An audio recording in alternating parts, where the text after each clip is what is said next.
Le Sénégal vient de faire quelque chose qui va changer la mentalité des Africains. Le Sénégal vient d'adopter quelque chose qui va changer le continent africain. Et le mépris, le racisme sera tout autre à partir de maintenant. Écoutez. Interdiction formelle aux femmes libanaises d'enfanter et d'accoucher au Sénégal, de la même manière qu'il est interdit aux femmes noires de le faire au Liban. Au Liban, il est interdit aux femmes noires de faire des enfants. Et depuis plusieurs années, aucun chef d'État africain ne se soucie de cela. Il faut comprendre qu'en réalité, nos chefs d'État africains ne se soucient pas de leur peuple. Ils s'en foutent de vous et ils ne se soucient pas de vous. Et pour cela, je vous donne quelques exemples. Premièrement, vous avez une fois entendu qu'un pays en guerre qui existe, les pays en guerre, vos chefs d'État envoient des avions pour aller dire j'ai des ressortissants dans ce pays-là, il faut que j'aille les chercher. Vous avez une fois entendu ça? Jamais. Vous comprenez? Et ça, c'est deux leçons que le Sénégal vient de donner aux Africains. La première des choses, c'est la règle, la loi du talion. Œil pour œil, dent pour dent. Vous savez, vous pouvez créer partout en disant tel est raciste, tel ne vous respecte pas, on ne respecte pas les Noirs, on méprise les Noirs au Liban. Ben, ça ne changera à rien. Puisque, en fait, ceux qui sont racistes, que ce soit au Liban, ce que vous subissez au Liban, ou bien en Libye, ou bien ce que vous subissez au Maroc, ou dans les pays maghrébins comme l'Algérie, la Tunisie, etc. Pourquoi ces gens persistent à vous mépriser? Parce qu'ils savent qu'en réalité, il n'y a pas de conséquences. Vous comprenez? Parce que ces gens-là vous méprisent, ils vous persécutent, ils vous crachent dessus, parce qu'ils savent que, en fait, vous n'allez rien faire. Il n'y aura pas de conséquences. Ça, c'est la stricte vérité. La manière de combattre le racisme, c'est de répondre de manière stricte, politiquement, de manière diplomatique. Et ça, nos chefs d'État ne le font pas parce qu'en réalité, ils s'en fichent de vous. Je vous donne encore un exemple.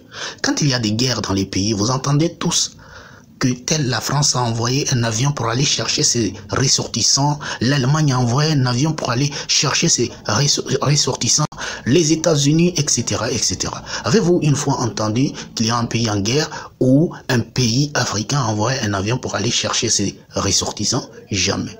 Vous savez pourquoi? Parce qu'en réalité, ces gens-là ne se soucient pas de vous. Peu importe ce qu'il arrive. Je vous donne en quelques exemples encore. Lorsqu'il y avait le coup d'État au Niger et que la CEDEAO prévoyait attaquer le Niger, qu'est-ce qui s'est passé?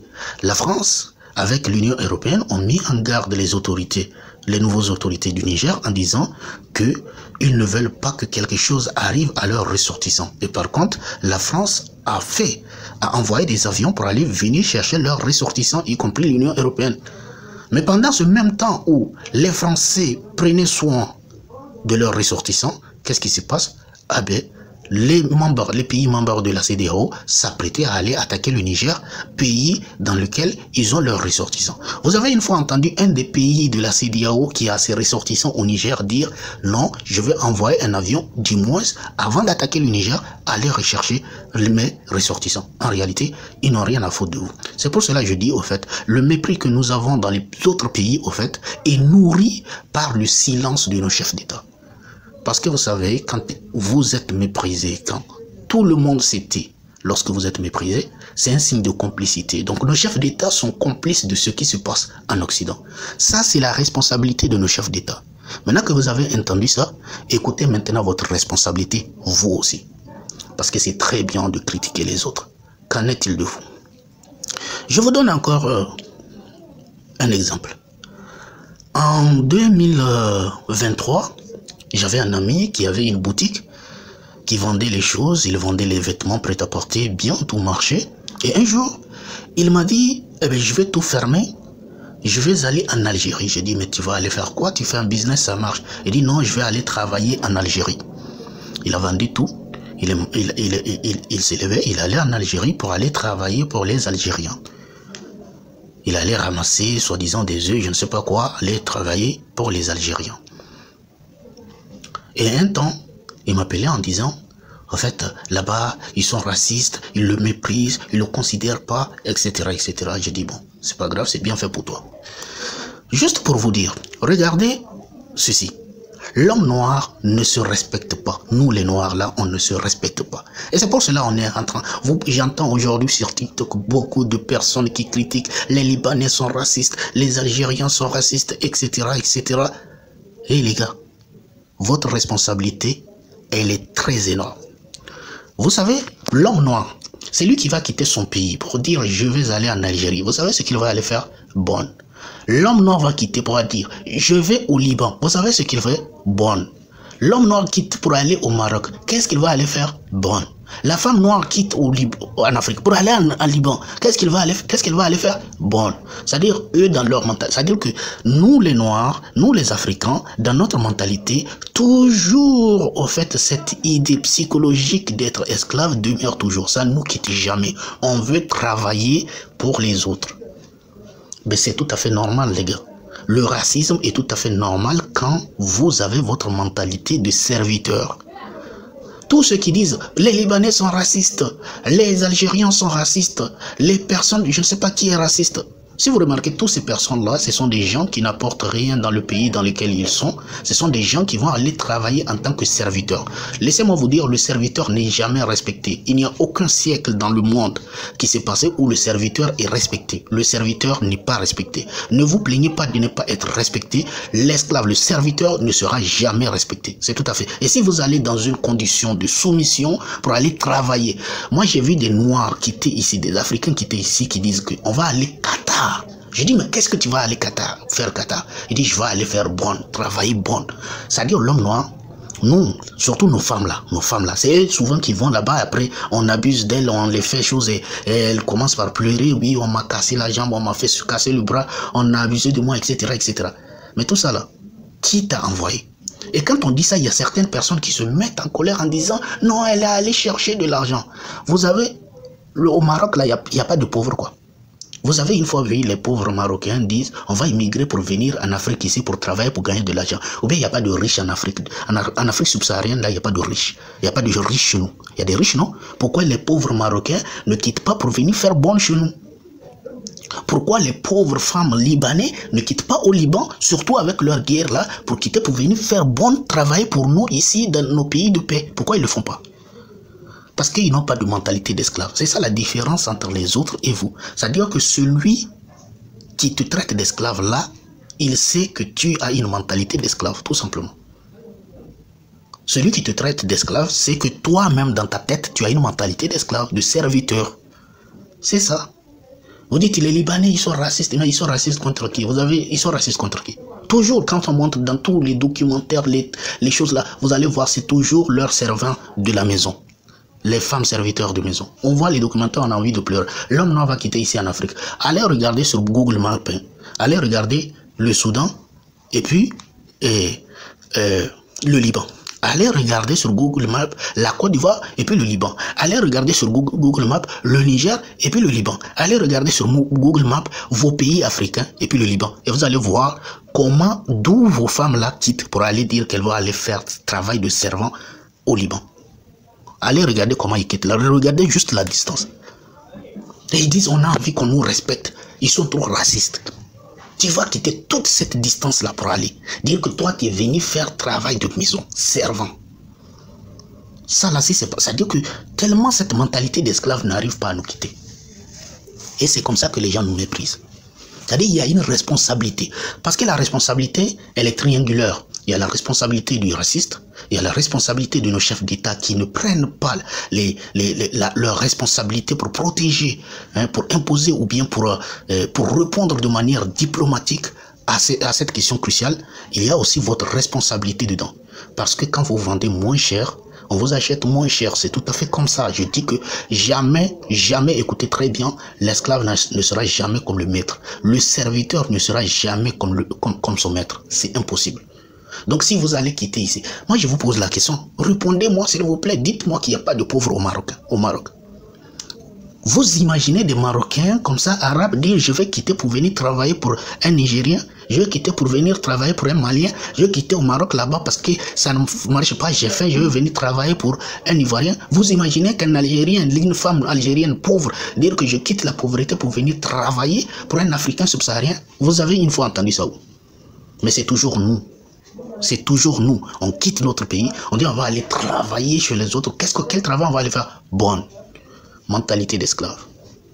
Cette mentalité d'esclave-là, tant qu'elle subsiste en nous, on va toujours nous humilier, on va toujours nous insulter, on va toujours nous mépriser, on va toujours nous considérer comme esclaves. Donc la première des choses, nos chefs d'État ne prennent pas des mesures adéquates pour répondre de manière diplomatique à cette situation de racisme qui subsiste. Donc, en quelque sorte, ils sont responsables, c'est-à-dire qu'ils sont en train de nourrir cela parce que le raciste sait au fait qu'il n'y a aucune conséquence de son racisme. Ça, c'est la première des choses. Il n'y a aucune conséquence. Il n'y a pas de conséquence diplomatique. Il n'y a rien du tout. Il peut faire tout ce qu'il veut. Il n'y aura pas de conséquences. Ça, c'est le premier point. Deuxième point. La responsabilité, votre propre responsabilité, de vous mettre dans cette condition de serviteur, d'esclave. Je vous dis que si vous avez cette mentalité, ne vous plaignez pas d'être considérés comme des esclaves. Et vous ne pouvez pas me dire c'est parce que vous avez besoin d'argent, parce que les Libanais aussi, il y a des pauvres là-bas. Moi, j'aimerais voir des pauvres Algériens venir travailler. Moi, j'ai de l'argent. Je veux voir des pauvres Algériens venir travailler pour moi comme serviteur de maison. Je ne trouve pas. Si vous connaissez une, je cherche. Vous pensez qu'ils vont venir? Elles ne viendront pas. Mais c'est vous. L'homme noir qui est ici. Je vais aller Qatar, serviteur. Je vais aller Arabie Saoudite, serviteur. Je vais aller au Liban, serviteur. Libye, serviteur. Algérie, serviteur. Maroc, serviteur. Et vous dites que le mal vient de où? Le mal ne vient pas de vous. Le mal vient de vous. Vous ne voulez pas assumer, c'est tout. Vous avez une part de responsabilité dedans. Donc à ça, le Sénégal a répondu. C'est pour cela que je dis le Sénégal vient de faire quelque chose que les Africains ne connaissent pas. Répondre de manière claire, stricte et sans pitié. Œil pour œil, dent pour dent. Vous ne voulez pas que nos femmes accouchent dans vos pays. Vos femmes n'accoucheront jamais dans nos pays. Vous pensez qu'il y a la guerre aujourd'hui au Liban? Tous les Libanais qui quittent ici pour venir dans nos pays, si on les remettait en avion pour les retourner dans leur pays, vous pensez qu'ils ne vont pas réfléchir demain? Il y a la guerre. Ils quittent. Ils disent qu'ils vont venir dans nos pays. Ok? Ils viennent ici, on les remet dans l'avion, on les retourne dans leur pays. Vous pensez que ça ne va pas changer? Ça va changer. Ça va changer. Il faut savoir répondre. Parce que c'est la seule manière de briser ces barrières-là. Parce qu'ils ont un complexe de supériorité. Et ce qui nourrit leur complexe de supériorité est que nous avons un complexe d'infériorité. C'est-à-dire que leur complexe de supériorité est nourri par notre complexe d'infériorité. Et c'est ça la vérité. Moi, je cherche à employer Marocains, Algériens, Tunisiens. Dites-moi si je peux avoir. Ils vont venir travailler pour nous, non? Nous, on n'a pas de riches ici, quoi. En Afrique, là, on n'a pas de riches. Ou bien au Maroc, il n'y a pas de pauvres. En Algérie, il n'y a pas de pauvres. En Tunisie, il n'y a pas de pauvres. Dans les pays maghrébins, il n'y a pas de pauvres. Au Liban, il n'y a pas de pauvres. Il y a la guerre, il y a les pauvres là-bas. Non, ils venir ici travailler pour nous. Ils ne le feront jamais. Parce que c'est une question de dignité. Ils se sont déjà considérés comme supérieurs. Mais puisque eux, ils se sont considérés supérieurs à nous, ils ne viendront jamais travailler pour nous. Nous, on s'est considérés comme inférieurs déjà dans la tête, dans la mentalité. Et l'une des choses, ce que je parle toujours sur cette chaîne, c'est que nous, lorsque tu es prêt à tout pour de l'argent, tu ne vaux rien, tu n'as aucune valeur. C'est ça. Arrêtez de crier oui au racisme. Non, les gars. C'est nourri par la manière dont tu te perçois. Tu vois? Moi, là, même si je suis pauvre, n'importe quoi, je n'irai jamais travailler pour un arabe. Jamais. Et je suis sûr que parmi vous qui m'écoutez, il y a des gens aujourd'hui aussi qui savent que peu importe la condition dans laquelle ils sont, ils n'iront jamais travailler pour un arabe. Je suis sûr que toi qui m'écoutes là, peut-être une personne parmi vous là, il y a quelqu'un qui sait que peu importe la somme qu'on lui propose là, il n'ira jamais travailler pour un arabe. C'est ça, c'est la mentalité. Il suffit juste de changer la mentalité. Mais il y a des gens qui sont prêts à tout. Il y a des gens, même si tu leur dis, bon, je vais te payer juste billet d'avion, tu vas aller en Algérie pour aller chercher un travail. Moi, je me charge juste de ton billet d'avion, il va aller. Il va rentrer dans l'avion pour aller là-bas chercher travail. Cette personne-là, elle mérite quoi? Et vous voyez que nous tous qui ne connaît pas que le Liban est raciste? Mais les Africains noirs veulent quitter ici pour aller là-bas. Non. Parce que quand tu vas là-bas, tu es laissé à toi seul, ton sort. Pourquoi? Parce que même diplomatiquement, ton président, ton pays s'en fout de toi. Ton pays d'origine là, où tu quittes en Afrique ici, il s'en fout de toi. C'est pour cela que je dis que le Sénégal vient de faire deux choses complètement à saluer. La première des choses, lorsqu'il y a la guerre, le Sénégal a envoyé un avion pour rapatrier ses ressortissants. Et ça, c'est à saluer. Généralement, ça, quand on voit ça, c'est les Occidentaux qui le font. Deuxièmement, le Sénégal vient de répondre de manière ferme au racisme en disant que si vous ne voulez pas que nos femmes accouchent dans vos pays, vos femmes n'accoucheront pas dans nos pays. Et ça devrait être pareil. Si demain, nous entendons une de nos sœurs a été tuée par quelconque, nous exigeons la justice, nous exigeons une réponse, sinon, jamais nous n'allons coopérer de manière diplomatique avec vous. Il faut que ça soit ferme. Il faut que ça soit ferme. Allez faire disparaître un Français, vous allez voir. Allez faire disparaître un Allemand, un Américain. Vous allez voir comment ils vont répondre. Parce que nous-mêmes, on ne se considère pas. Nos chefs d'État ne nous respectent. Il ne faut pas penser que ton président, tu peux l'aimer, mais il s'en fout de toi. Ça, c'est la vérité. Parce qu'il n'est pas là pour toi, en réalité. En Afrique, les chefs d'État n'ont pas cette mentalité d'être là pour le peuple. Parce que voilà, ils sont dans un poste pour chercher, pour se chercher. Ils sont venus pour se chercher, tout simplement. Tous les chefs d'État africains, c'est comme ça. Ils sont venus se chercher. Le bon, c'est celui qui est bon pour toi. Hein. C'est pas le seul bon là, c'est celui que tu aimes. C'est pas qu'il est bon, mais si tu l'aimes, c'est qu'il est bon. C'est tout simplement ça. En tout cas, j'espère que vous avez compris le message. Il faut faire changer les mentalités. Il faut que nous aussi, nous les Africains, nous aussi, nous comprenions que nous avons une part de responsabilité dedans. Et que tu ne peux pas aller travailler. Il faut qu'on sorte dans cette mentalité de serviteur. Aller travailler, quitter ici en Afrique. Moi, je quitte en Afrique, je vais en Arabie Saoudite, serviteur. Je quitte ici, Liban, serviteur. Je quitte en Afrique, je vais en France, serviteur. Je quitte ici, je vais en Allemagne, serviteur. Je quitte ici, je vais au Maroc, serviteur. Je quitte ici, je vais en Tunisie, serviteur. Il faut qu'on quitte dedans. Il faut qu'on quitte dans cette mentalité. Maintenant, si vous avez aimé, je vous demande juste de liker, de vous abonner et de vous partager. Merci beaucoup. Je vous souhaite que du meilleur. Portez-vous bien.